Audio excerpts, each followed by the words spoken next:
Recently, our client John met his banker to discuss plans for a clean energy building. What he found was a shared passion for building something more. Momentum for change. First Horizon Bank. Let's find a way. Go to firsthorizon.com/John. Good day, everybody, and welcome to the Astronomy Daily podcast for Friday, the 13th of October, 2023. Friday the 13th. Unlucky for some or lucky for some, depending on your point of view. Astronomy Daily, the podcast, with your host, Tim Gibbs. My name is Tim Gibbs, and I will be your host for today's episode. Thanks to everybody who asked.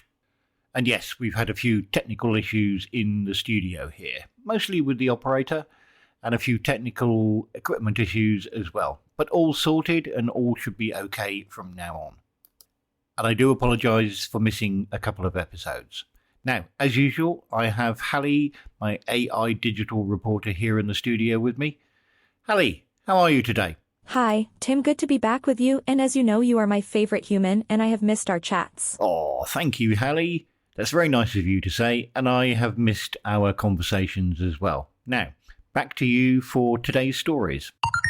Last April, the Swicky Transient Facility in California was scanning the sky when it picked up a fleeting astronomical phenomenon, an event that burst into view and then disappeared within a relatively short time frame.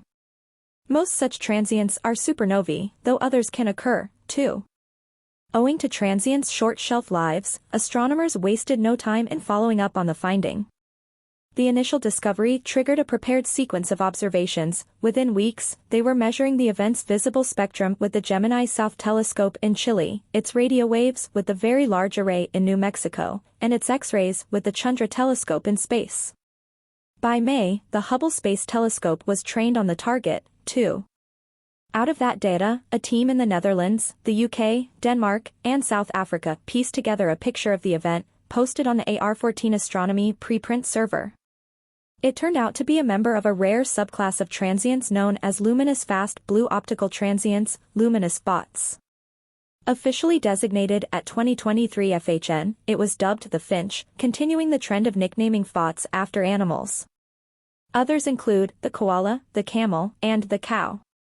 Luminous spots are intensely bright, up to 100 times brighter than typical supernovae, and, like other spots, maintain a persistent blue color throughout the entirety of their evolution. Even among transients, spots are unusually short-lived, rising rapidly to high peak luminosities before dimming in a matter of days. Unlike other transients, their precise nature remains a mystery. As a result, spots have generated considerable intrigue, and a slew of scenarios have been proposed to account for their common features. The tendency of most spots to occur in star-forming galaxies, for instance, has led to the suggestion that they are an end result of massive star evolution, perhaps even a special type of supernova. Exceptional circumstances, such as a tidal disruption event, in which a star is ripped apart by a black hole, could also be at play. The Finch differs from previous spots in that it lies far from the two nearest candidate host galaxies. It's 50,000 light-years from a large spiral galaxy and 15,000 light-years from the spiral satellite, a much smaller dwarf galaxy. On October 14, 2023, and April 8, 2024, the entire United States and millions around the world will be able to view a solar eclipse. There are 3 different kinds of solar eclipses: total, annular, and partial. When the moon is far from the Earth, its size is too small to completely cover the sun. Thus an annular eclipse is observed, like what is expected on October 14, 2023. When the moon is close to the Earth, its larger size completely covers the sun, causing a total eclipse, which will occur on April 8, 2024. A partial eclipse occurs when the Earth, moon, and sun are not perfectly aligned, so only a part of the sun will appear to be covered, giving it a crescent shape. During a total or annular solar eclipse, people outside the totality/annularity paths will see a partial solar eclipse.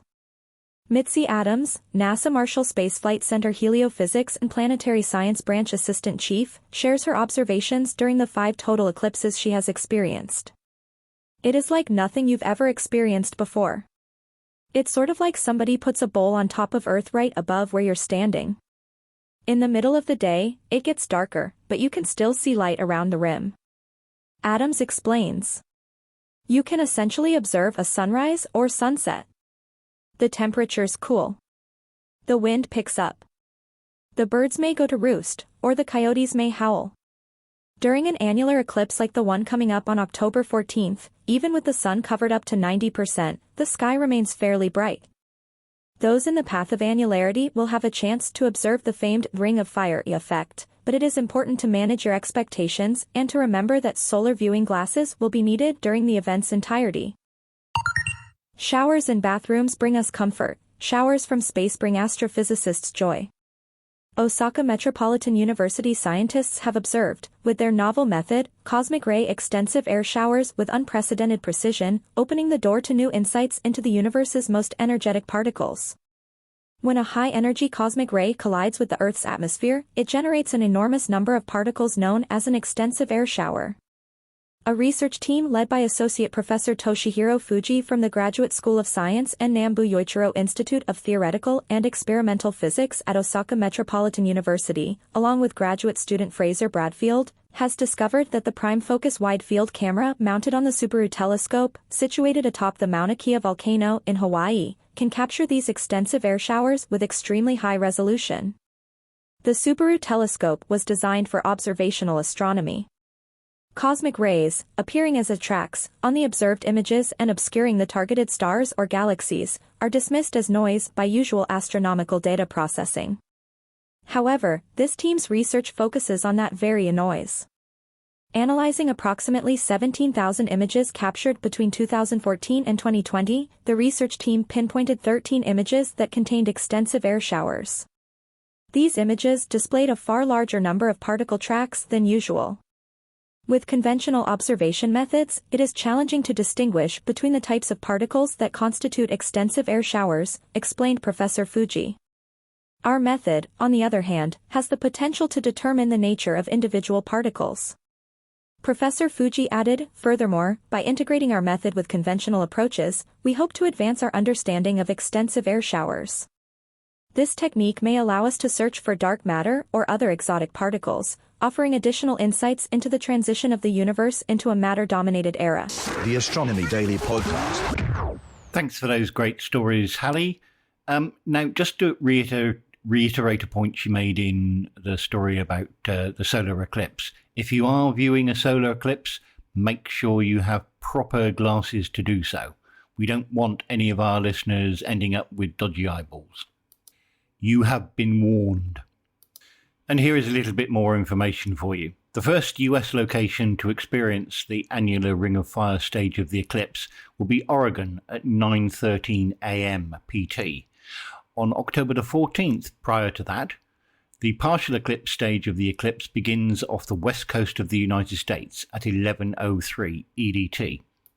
The eclipse will then pass through 7 other US states before moving across the Gulf of Mexico and over Mexico, Guatemala, Belize, Honduras, Nicaragua, Costa Rica, Panama, Colombia and Brazil, making the famous Ring of Fire visible to millions of people. NASA has created a very helpful, useful interactive map for those interested in tracking the eclipse across the US down to the last second and seeing what it will look like from a selected destinations across the route. Enjoy, everybody. Unfortunately, that's all we've got time for this week. Now, over to you, Hallie. Have you got a terrible joke for us? Why did the sun go to school? To get a little brighter. And here is a bonus one for you. Why are chemists excellent for solving problems? Because they have all the solutions. Those are terrible, Hallie. You're just getting worse, I swear you are. Now, thanks everybody for listening today. Now, as usual, you can catch myself on Fridays and Steve on Mondays for a full episode. You can catch all of our current and previous episodes on spacenuts.io and at bytes.com, along with our parent podcast, Space Nuts. You can also join in the conversation on our Facebook page, Space Nuts Podcast Group. Thanks to Hugh in the studio for all the technical bits. Thanks for listening, everybody. See you all next week. Bye for now. The Astronomy Daily Podcast.